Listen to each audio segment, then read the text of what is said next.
महासागर न्यूज। आज SIR मध्ये काम चालू आहे, पण अनेक ठिकाणी ॲपवर जी यादी दिसते त्याच्यात काही चुका आहेत। काही मतदारसंघात 2002 ची यादी आणि ॲपवर आता दिसणारी यादी याच्यात बराच फरक आहे। अशा काही त्रुटी आम्ही त्यांच्या निदर्शनाला आणल्यात। त्यांनी आम्हाला सांगितले की त्याविषयी उदाहरणं व्यवस्थितपणाने दिली तर त्याच्यावर काय मार्ग काढायचा किंवा काय अडचण आहे ती आम्ही सुधारण्याचं काम करू। त्यांनी आम्हाला इलेक्शन कमिशन ऑफ इंडियाच्या कडून आलेल्या गाईडलाईन प्रमाणे SIRचं काम कसं होणार आहे हे सांगितलं। बऱ्याच ठिकाणी BLO हे गोंधळलेल्या परिस्थितीत असतात। बरेच BLO मतदारांपर्यंत पोहोचू शकलेले नाहीत।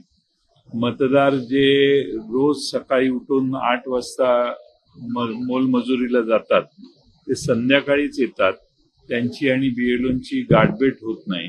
अशा अनेक अडचणी आहेत आणि त्यामुळं ज्या वेगाने या SIRचं काम चाललंय त्यात आम्ही त्यांना विनंती केली की याच्यात मुदतवाढही मिळण्याची आवश्यकता आहे, पण अजून त्यांनी मुदतवाढीच्या बद्दल आम्हाला कोणताही शब्द दिलेला नाही। त्यामुळे कुणीही अशा गैरसमजात राहू नये की मुदतवाढ मिळणार आहे।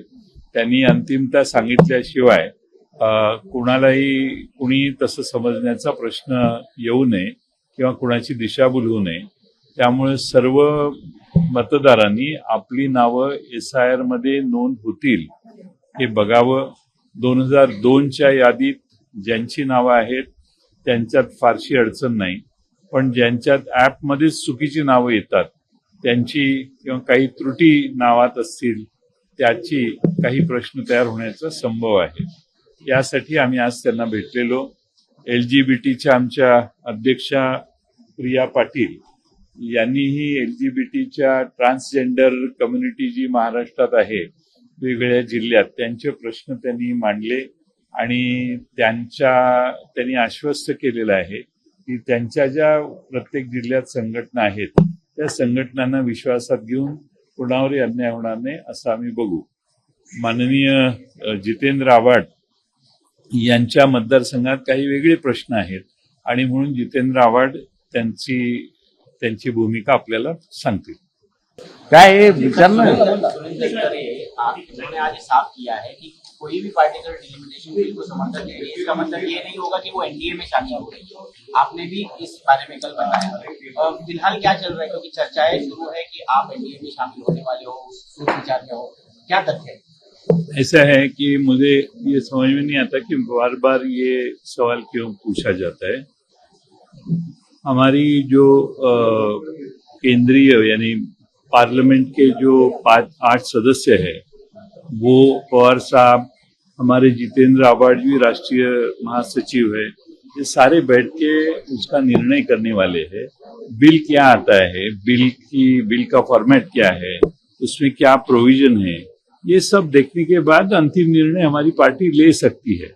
लेकिन मैं राज्य का छोटा कार्यकर्ता हूँ, महासचिव हमारे राष्ट्रीय यहाँ है, तो मुझे लगता है मेरे से ज्यादा अच्छा आव्हाड साहब आपको इसके ऊपर बोल पाए। सवाल इसके लिए था क्योंकि आप खुद जाकर मुख्यमंत्री देवेंद्र फडणवीस से मिले थे, उसके बाद ही इन चर्चाओं को ज्यादा। ये मेरा नगराध्यक्ष है जो 7,200 वोटों से जीत के चुन के आया है, लेकिन किसी ने अर्ज किया और कलेक्टर सांगली ने इनको डिस्क्वालीफाई किया, तो इनका आज इन्होंने अपील भी दाखिल किया है। तो इनकी ये जो बात है ये हमें ठीक नहीं लगती कि ये बराबर तरीके से किया है, तो उनके निदर्शन में लाने की आवश्यकता थी कि ऐसा भी हुआ है। सुरेंद्र पवार के नेतृत्व को लेकर चुनौती दी जा रही है, इसीलिए मैं उस दिन उधर गया था। क्योंकि जो चुनौती दी जा रही है उसके बावजूद उनकी पार्टी की तरफ से उन पर कोई भी कार्रवाई नहीं की जा रही है। आप भी उन सभी नेताओं के साथ काम कर चुके हैं, आपको क्या लगता है, क्या ये सही है? देखो, मैं उस पार्टी में नहीं है तो मुझे कोई अधिकार नहीं है उनके अंदरूनी बात पे बात करना, कोई भी चीज हुए तो मैं ऊपर कोई कमेंट करना मुझे ठीक नहीं लगता। मुझे मालूम भी नहीं है कि उनके पार्टी में क्या चल रहा है, क्या नहीं चल रहा है, तो मुझे लगता है कि इसके ऊपर हम कोई टीका टिप्पणी नहीं करेंगे। सुनील तटकरे यांनी पहिल्यांदाच असं मान्य केलेलं आहे की आपण पवार असताना विलीनीकरणाच्या संदर्भातली चर्चा सुरू होती याचा परिणाम मी तर ते मला ज्यावेळी दादांच्या निधनानंतर प्रश्न विचारला की दादांच्या वरच्या तुमच्या आठवणी सांगा, त्याचवेळी मी सांगितलेलं की तसा संबंध आमचा 40 वर्षाचा, परंतु मागच्या 7-8 महिन्यात ते अनेक वेळा माझ्या घरी आले, अनेक व्यक्तिगत प्रश्नात, संघटनेच्या प्रश्नावर आम्ही बऱ्याच चर्चा केल्या। मला प्रश्न विचारण्यात आला की ते काय येत होते, तर मी सांगितलं त्यांची इच्छा होती दोन्ही पक्ष एक व्हावे। आता त्यावेळी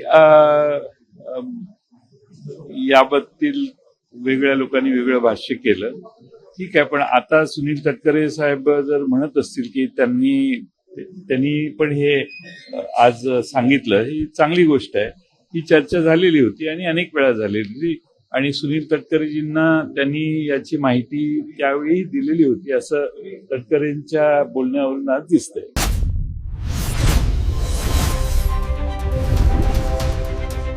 महासागर न्यूज।